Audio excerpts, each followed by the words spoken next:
Welcome back. We were discussing about process management. We have already gone through last two videos and we have covered what is process, we have covered the life cycle of process. We have also seen the data structures associated with process.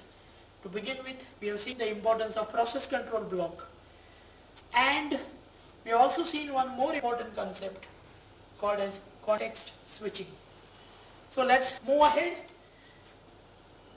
So far we know that whenever a bigger program, whenever an application executes, multiple processes are spawned, and these multiple processes which are spawned, they become ready for execution once all the resources which are required for their execution becomes available.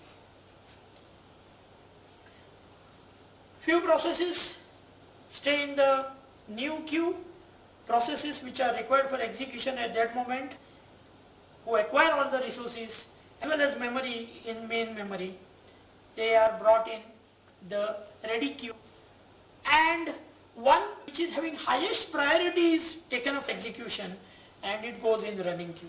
So from new to ready, ready to running is the journey that process travels. Okay, we have seen this. So in the last lecture, while studying the importance of context switching, we were trying to analyze how much important process control block every time when we try to execute a particular process. Okay. So when I am doing this, okay, let's see this using a pictorial representation. So there is a process P0 executing.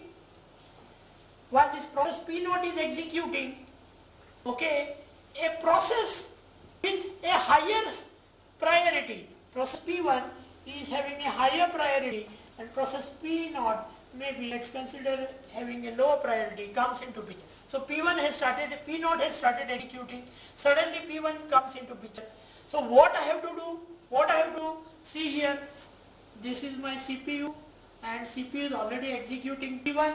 So P1 process control block is loaded. Sorry, P0. So P0 process control block is loaded. Now what happened? P1 is coming in picture. As we have decided, P1 is having higher priority. So what I have to do now? I am left with no other option. Then I have to load P1.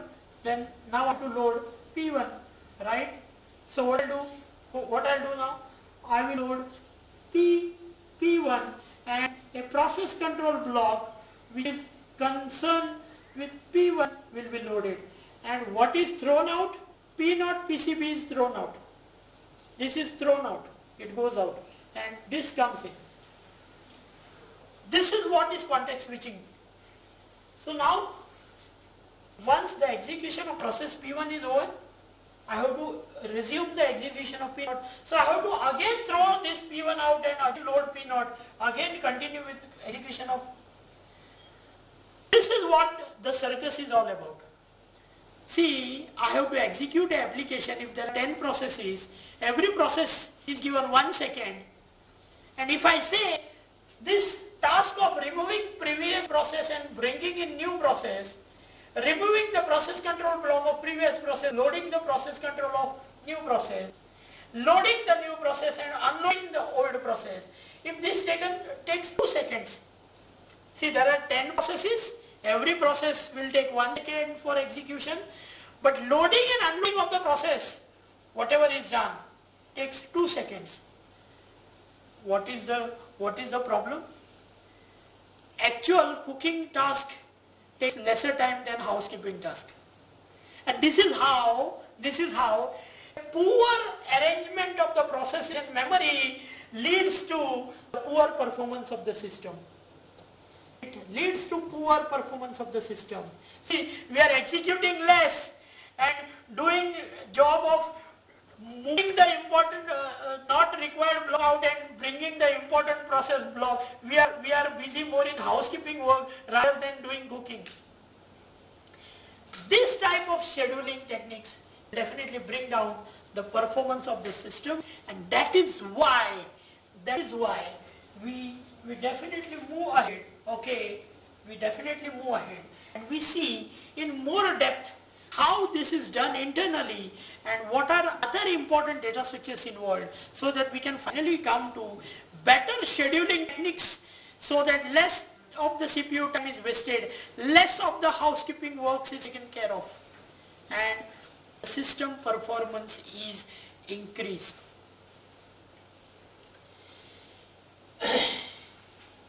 Three more important aspects that we need to take care of. The first aspect is, what are the different queues involved in the execution of this process? Let us try and analyze and see this properly, so that we will come to know what we need to do so that our scheduling of the process will come perfect. Your CPU's time will not get wasted. Okay. Here comes the picture, and let's study the same.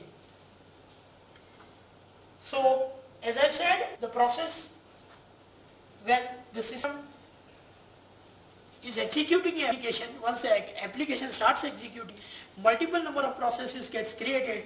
All those processes which are newly created come in a new queue, and those processes which are required to be executed at that moment, which acquires all the resources as well as place in a memory, they are brought in ready queue.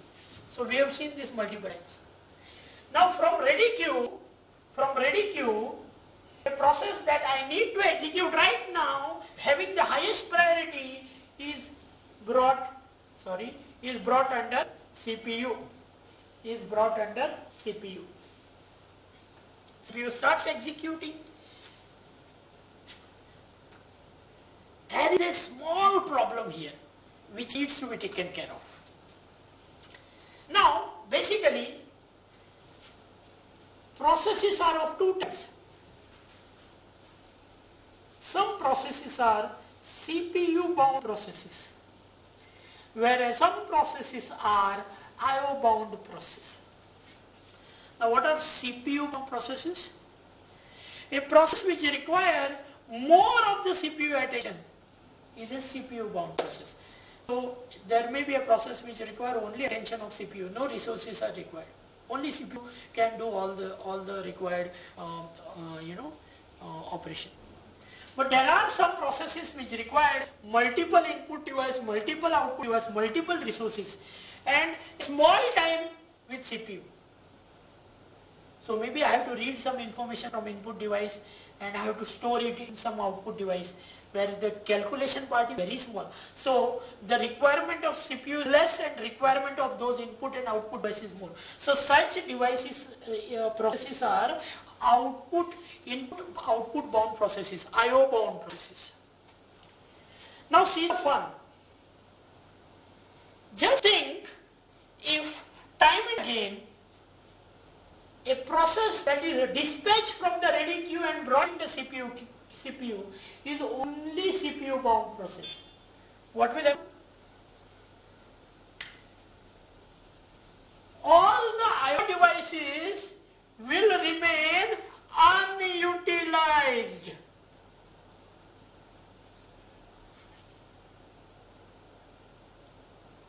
Underutilization of resources. And CPU is always busy. No other person, gets a CPU before time. What will happen if exactly opposite happens? Opposite to this happens. Suppose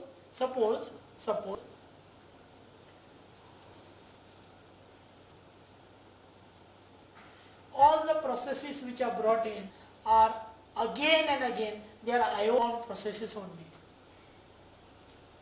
Then again very dangerous. Input and output devices are used, CPU is rarely used.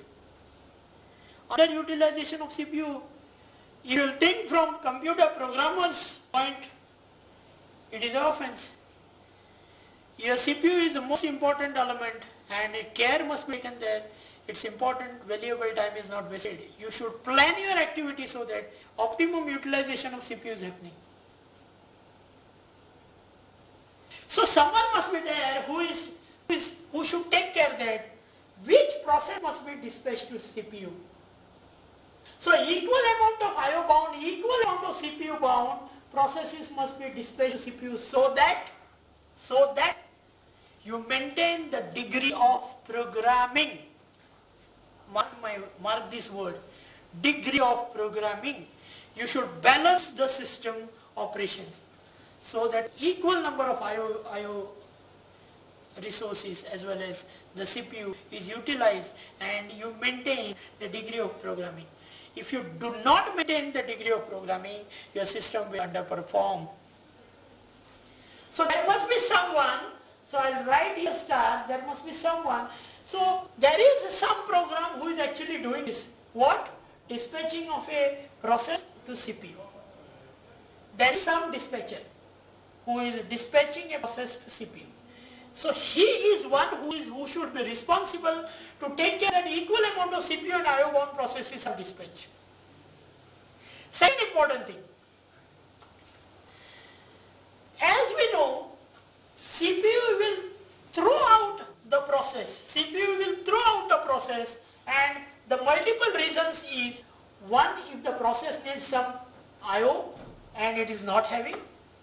The second, if the process time is expired. Third is the process is giving birth to one more new process but with less priority, and the last but not the least, it is waiting for some other operand to happen. So whatever may be the reason. So if the number of IO resources are not available at that moment, CPU will throw out the process in IO request queue. If the quantum of that process has expired, CPU will throw it out in the ready queue again. If it is working a child with lower priority, again it will have no place in the memory. And very important, if some other higher priority process preempts in, then the lower priority process is interrupted. It again goes back in the ready queue. And once these all people settles down, I mean the IO request, whenever the process is in IO waiting queue, it receives a IO, it will go in the ready queue, it will be again taken up for execution. So all these people, once they become ready, whatever may be the reason because of which they were thrown out, they'll come in the ready queue and again they'll be taken up for the execution. So first thing first, okay, there must be someone who will decide which of the processes are eligible to be brought into the ready queue. There must be someone who will decide out of all the ready processes which processes must be brought into the CPU for execution. And there must be someone who decides, okay, there must be someone who decides that the process needs to be thrown out, but whether it is to be for IO waiting, whether it is to be swapped out for interrupt, whether it is to be swapped out for any other reason.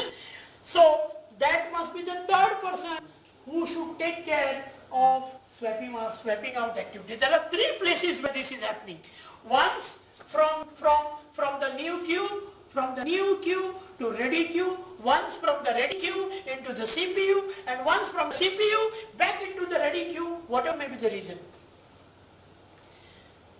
These all 3 points are taken care of by 3 schedulers. Please note down.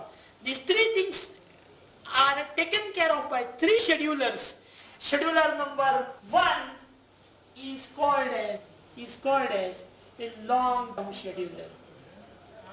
Scheduler number 2 is called as short-term scheduler. And scheduler number 3 is called as mid-term scheduler.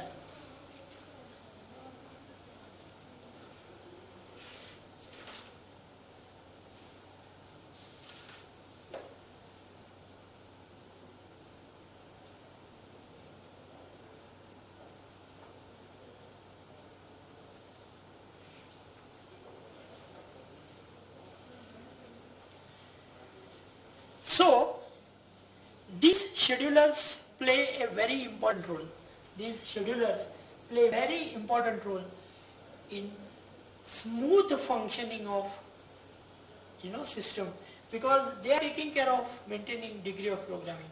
They are taking care that right process is swept in, right process is swept out at right time, and thus is we understand the importance of scheduler.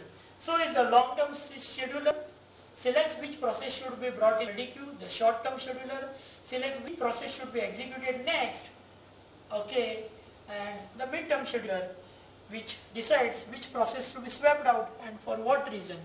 And here is a short diagram which is worth 1,000 words.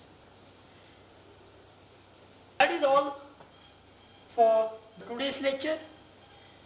In subsequent lecture, we are going to see few more aspects of scheduling, process scheduling, okay, and we are going to see how actually the entire system works smoothly and what is the impact of these scheduling criteria on the system. Thank you.